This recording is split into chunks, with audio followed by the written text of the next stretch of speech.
Hello everyone, how's it going? So the Nintendo Switch 2 was announced yesterday, and instead of going through like a bunch of details of how I felt about the system specs and everything, I kind of just want to give my raw thoughts of how I feel about the Nintendo Switch in general because there's been a lot of just like reception behind it. A lot of it bad, not exactly a great reception, and I just kind of want to give my thoughts on it. So first off, the system is pretty expensive at $450. A lot of people see Nintendo as kind of the entryway when it comes to gaming. Like their consoles tend to be reasonably priced as opposed to Sony and Microsoft. Even back in the day when Sega made consoles, Nintendo consoles kind of felt like the entry level when it came to gaming, like when you the system you would buy for little kids and stuff like that people of all ages can enjoy. I remember when the GameCube was $80. The Game Boy was extremely popular when I was growing up, so they've always been priced accordingly. So this is kind of the first time the console that they are delivering is pretty expensive, like it's about the price of a PlayStation 5 or Xbox Series X. And the real concern comes from the games itself. So they announced that they're doing another price hike, which means that once they do it, everyone else is going to follow, especially the more greedy corporations like EA, Activision Blizzard. Right now, so many analysts are saying like GTA needs to be $100. And I saw that video from Legendary Drops where he went into detail about that report. After I saw his video, I decided to read the report myself. It was lengthy, but it was complete bullshit. Like the person who wrote that article had no idea what they were talking about when it came to games. They were just saying for the industry to survive, it needs to be $100. I'm like, you're talking about one game that is going to sell no matter what. If every game would be priced the same price as GTA, and they decided they wanted to do that for $100, it would be catastrophic. Like already people can barely buy a game, and they usually stick to subscription services like Xbox Game Pass. But even then, when it comes to Nintendo's situation, the idea that they're constantly trying to push this all digital future, because Nintendo at its core did have a lot of paramount values that I think a lot of gamers are starting to become aware of, especially when it comes to physical media. Like for example, let's see if I can reach around. When it came to Nintendo games, at least from my experience, yeah, there are some games, I can't name them from the top of my head. Oh, well, LA Noire is one of those games where you don't buy the game, you buy a digital download for the game. Or Metal Gear Solid, I believe you only get one part of the game, you have to download the rest. But when it comes to most of their products, especially Nintendo first party products like Super Mario Bros. Wonder, Super Mario 3D All-Stars, Legend of Zelda, Xenoblade Chronicles X, the full game is on these cartridges. And a big concern that I don't see a lot of people talking about is one, Nintendo is notorious for shutting down their eShops. Like think about every console they had. Like the PlayStation 3 eShop, PlayStation 3 digital shop is still operating. Granted, that was because of a lot of backlash from customers, but Nintendo doesn't care. They literally shut down their stores almost immediately after the console becomes obsolete. And yes, if you download the game, if you already purchased the game, you could download it, as far as I can tell. Correct me if I'm wrong about that, but I believe once it reaches a certain point, you can no longer download those games. If I'm wrong about that, let me know. It's been a while since I've connected my 3DS. I usually just play Star Fox on it and the games I downloaded. But it also loses access to a lot of ease and convenience. You see, Nintendo games are notorious for just not being available. Like right now, you cannot buy a copy of Pokemon Red, a game that's so simple that you should be able to get it on any Nintendo system whatsoever. But now they're limiting that to their subscription services where you need to purchase the subscription to play classic games instead of just buying them outright. Sony does that, and it's complete garbage. And when it comes to Nintendo products, it should be even more concerning for people who don't live in areas that have high-speed connection. Like, think about it. Like, I actually saw this from a comment from a poll I made on my main channel. They said in Australia, they depend on physical games in order to play a lot of these titles because Australia does have very harsh laws against certain games. So a lot of people even import their games from other regions because they want to play the full raw version of certain games. And there are people, whether you're in the United States, Europe, Africa, who need physical versions of the game because their internet just can't handle 200 gigabyte downloads like for freaking Call of Duty. They just want to plug in the game and play the 1.0 version of the game that you can, like with Cyberpunk 2077. As broken as that game is in the 1.0 launch for PlayStation 4 and Xbox One, you can play it from start to finish. I did it when the game first came out. And that's true for so many other games. You don't need to download the patch. And when it came to Eastern Studios, they tend to be the ones who held the line for a lot of this stuff. Like From Software, you bought Armored Core 6, Elden Ring, Dark Souls, you would get the full game. There it is. Like, yeah, there are patches you can download, but if you just had no internet, you can put in Dark Souls and play the entirety of the game.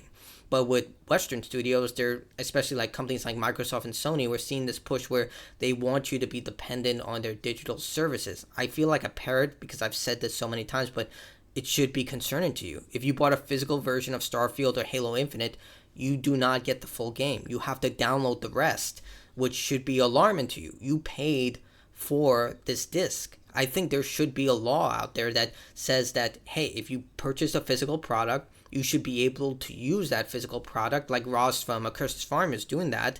Like, I can understand it for live service games like Fortnite or Apex Legends, but not for games like Starfield or Halo Infinite. Like, yeah, Halo Infinite's multiplayer, say, like, yeah, you can't access that, but, I mean, there should be local play for that. Like, freaking Halo Combat Evolved had that on the original Xbox, but you should still be able to access the single player. As far as I know, you can't. Like, I definitely know you can't access it for Starfield. You have to download the rest of the game. And that should be concerning to you for a Nintendo Switch owner, because if you buy the Switch 2, I thought the Game Key digital sharing thing was a great idea, because that's one of the big concerns about digital games. You can't share it with people. You would have to give someone access to your account, and there are also other hurdles that can come with that. Like Netflix already has a system where you have to use the same Wi-Fi that your Netflix home account is linked to, and if you don't keep logging into that and getting that check, they'll automatically log you out. Like it happened to me with my Xbox. I have to ask my brother for his account again, and it's just very annoying. And that's something you should be concerned about, because look at the worst case scenario. You get banned from Nintendo's online services. You lose access to all those digital games. As far as I know, that's it. Like from Microsoft and Sony, that's it too. Like if you get banned, that's it. All the games that you purchases, gone. And that's something a lot of people don't seem to understand. It also happens to be that digital games are updated very rapidly. Like think about GTA games. I've seen this happen a lot. They have a lot of licensed music. Those music tracks get removed from digital versions of the game because those licenses expire. You really think that Take-Two Interactive is going to renew a license track for a game that's 4 years old? No. They're not going to care. They're going to be like, you know what, get whatever cheap thing you can do. Heck, let's put AI tracks into it, and no one's going to know the difference. If you don't think they'll do that in a heartbeat. And there have been so many games that have been lost to the digital ether because of licenses or that they weren't backed up. Transformers War for Cybertron, Transformers Fall for Cybertron. Spider-Man games are notorious for this. Shattered Dimensions, Edge of Time, Web of Shadows, Friend or Foe. Like, this happens a lot more than you might think, and because the minority of voices who are talking about this are overshadowed by digital voices who are constantly saying, oh, look at about the convenience and it's the future. The future what?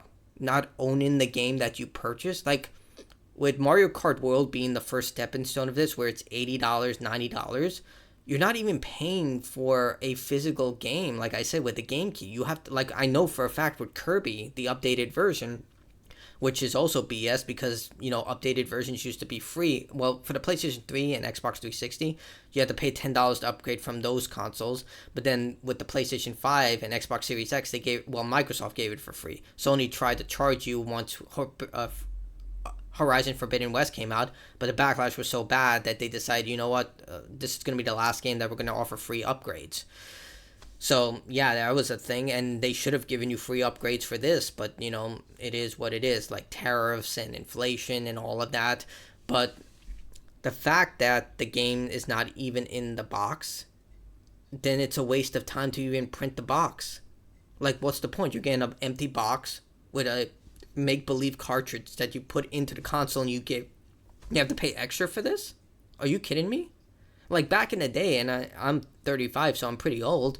Digital games used to be cheaper. Like I get that with Super Mario with Mario Kart World, yeah, it's $10 cheaper, but at the same time, it's just a false reality. Yeah, it's $10 cheaper because you're trying to encourage us to buy the digital version. So when you shut down the store and you decide like 10, 20 years later in the future and re-release Super Mario Kart World and you have to charge again, you can. That's what they're going to do. They've already done it and they're going to do it again. And you should be really concerned about this stuff. Like when you buy a physical game, it should be something you should be able to play without an internet connection, unless the game is always online, like Fortnite. But in this case, they're just literally selling you e-ways, charging you extra for it, and saying, be happy. Like the Ubisoft quote, I forgot the exact quote, but be happy with not owning anything, and everything will be on a subscription service that you have to constantly pay for. Like, think about that. Like, I'm excited the GameCube games are coming to Switch too, but you have to pay for a service in order to continue access with that. Why can't I just buy the games I want? I want to have Zero GX. I'll give you $20. Just give me the game. I don't want to pay every month for a subscription service, but that's how they make their money. They know what they're doing. Like this stuff is talked about and then implemented with months and years of planning. So with this entire Switch consideration, the price for the console is not that big of a concern for me, considering that they're freaking handheld consoles. Granted, they're much powerful than the Switch 2. They cost $700-800. Like a Steam Deck cost around the same price of a Switch 2. Yeah, you can use emulation and stuff like that. Can't really discuss that, but it's just really concerning with the game prices, because once you take that first step, you guarantee Take-Two Interactive is going to start saying, oh, maybe we can charge $100 for the next GTA game. Heck, for the next Red Dead Redemption game. Heck, let's remaster Red Dead Redemption 2, because they're remastering games that don't need being remastered, and then say we'll charge you $20 and make the game $80 now and give some BS excuse about it. This sets a really scary precedent.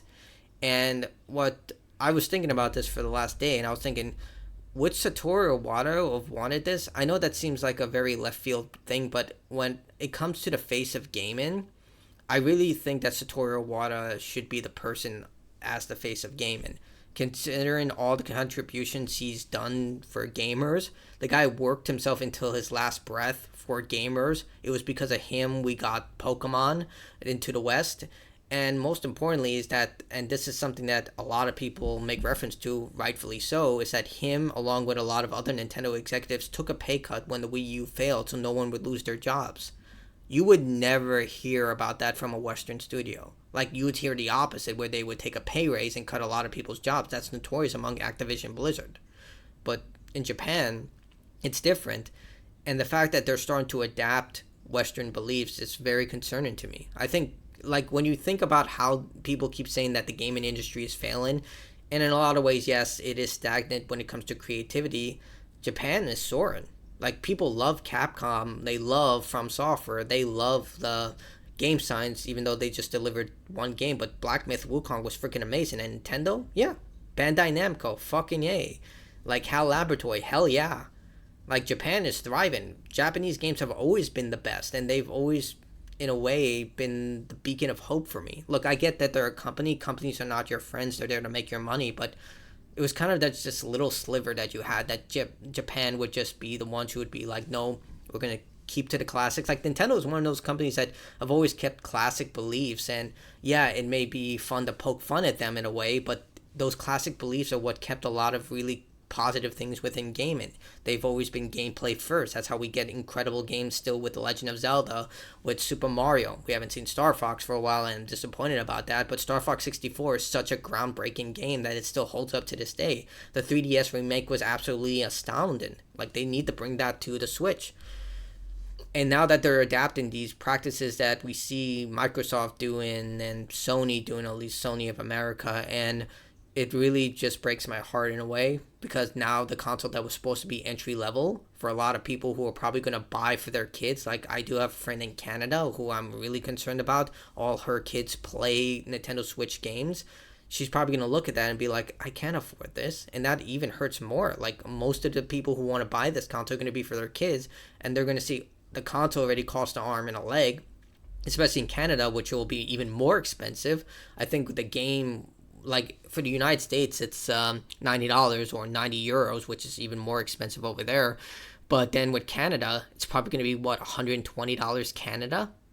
Dear God, like what's happening right now? Like it makes Xbox a much more viable product because you could just literally get Game Pass, plug it into your TV with the wireless connection, and bingo, you can be playing like dozens of games for just $20 a month.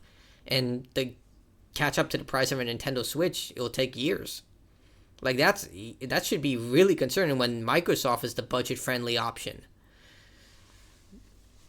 I just don't know. Like, I'm pretty sure they did have these meetings because these decisions are made months, years in advance. But at some point, when is it going to be the breaking point? Like, I get that I grew up, like I said, I'm old, 35. I remember back on the Super Nintendo and Sega Genesis age where games would cost up to 80, 90, $100. Like, they used to be even more expensive when you take inflation into consideration. But even so, like nowadays, you would assume that they would take the advancements in technology in order to try and streamline stuff. Then again, that's how you get a 2 hour credits reel for Assassin's Creed Shadows when you have poor management. But I would expect that Nintendo would have been a lot more nimble with their leadership. Regardless, the way I feel about the Switch is that it is what it is at this point. You can't change their mind. I'm sure there's going to be a budget-friendly Switch 2 like with the Nintendo Switch Lite later on in the future. But at this point, it should be an awakening right now. Not just for the price of games rising up, but also owning less. Because if a company is willing to dedicate e-waste to create a false cartridge and a fake game case and charge you extra for that, I just find that incredibly deceitful. Not to mention, like, the fact that this is the Switch 2, and Microsoft, of all people, are people who give you free upgrades to their games, and you don't. Even though I've seen the side-by-side for Legend of Zelda Breath of the Wild, which, by the way, came out in 2017 for the Wii U. That is a console that is a game that's almost going to be a decade old. And they are going to charge you full price. I get that Nintendo games are memed for never going on sale, but dear Christ, this is a game that's nearly a decade old. This is some Activision Blizzard BS with Call of Duty. Like, at least reduce the price to $60. Like, at least 60. I know that's still way, way too much, but dear God. So tell me what you think in the comments below. Honestly, at this point, I think that nothing's gonna change. Like, everyone's gonna buy this. The reason they did this with Mario Kart World of all games is because they know it's going to sell no matter what.